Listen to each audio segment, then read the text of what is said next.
అందరికీ శ్రీమాత్రే నమః అమ్మ.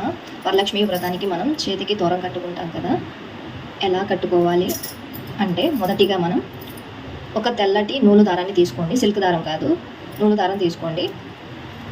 ఆ దారాన్ని 9 వరుసలుగా చేసుకోండి. ఇలా 9 వరుసలు వేసుకొని దానికి ఇలా పసుపు రాసుకోండి అమ్మ. ఇలా పసుపు రాసుకున్నాక 9 ముడులు వేయండి. ఒక్కొక్క ముడికి ఒక్కొక్క నామాన్ని చదువుతూ ముడి వేస్తూ ఉండండి. కమలాయై నమః, రమాయై నమః అంటూ ఒక్కొక్క ముడి వేయండి. మీకు నామాలు తెలియకపోతే మహాలక్ష్మీ దేవి అయి నమః అంటూ ముడులు వేయండి. లేకపోతే వరమహాలక్ష్మి కదా, వరమహాలక్ష్మీ దేవి అయి నమః అంటూ ముడులు వేస్తూ ఉండండి. ఇలా 9 ముడులు వేయండి. చాలామంది ఈ ముడుల మధ్యలో పుష్పాలను పెడుతూ ఉంటారు కదా, పుష్పం కానీ పత్రం కానీ, అవి అలంకరణ కోసమేనండి. పుష్పం పెట్టాల్సిన అవసరం లేదు, పుష్పం కానీ పత్రం కానీ అండి. ముడులు అనేవి ముఖ్యం. మనం పువ్వుని జస్ట్ అలంకారం కోసమే పెట్టుకుంటాము, సో దానివల్ల దోషమేమి ఉండదండి. చక్కగా ఇలా 9 ముడులు అమ్మవారి నామాన్ని చదువుకుంటూ 9 ముడులు వేసుకోండి. ఇలా 9 ముడులు వేసుకోండి.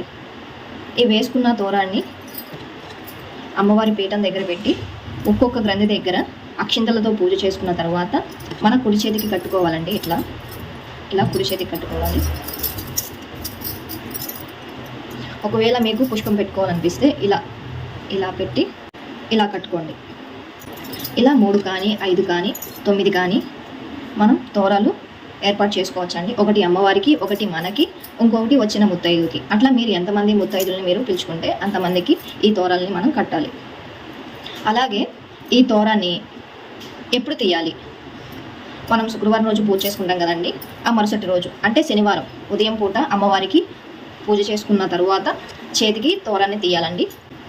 ఈ తోరాన్ని ఎవరు తొక్కని ప్లేస్లో వేయాలండి, లేకపోతే ఏదైనా చెట్టు మొదల్లో వేయండి. అందరూ కూడా ఈ వరలక్ష్మి వ్రతాన్ని భక్తి శ్రద్ధలతో ఆచరించి ఆ తల్లి యొక్క అనుగ్రహాన్ని పొందాలని నేను మనస్ఫూర్తిగా కోరుతున్నాను. అందరికీ శ్రీమాత్రే నమః అమ్మ.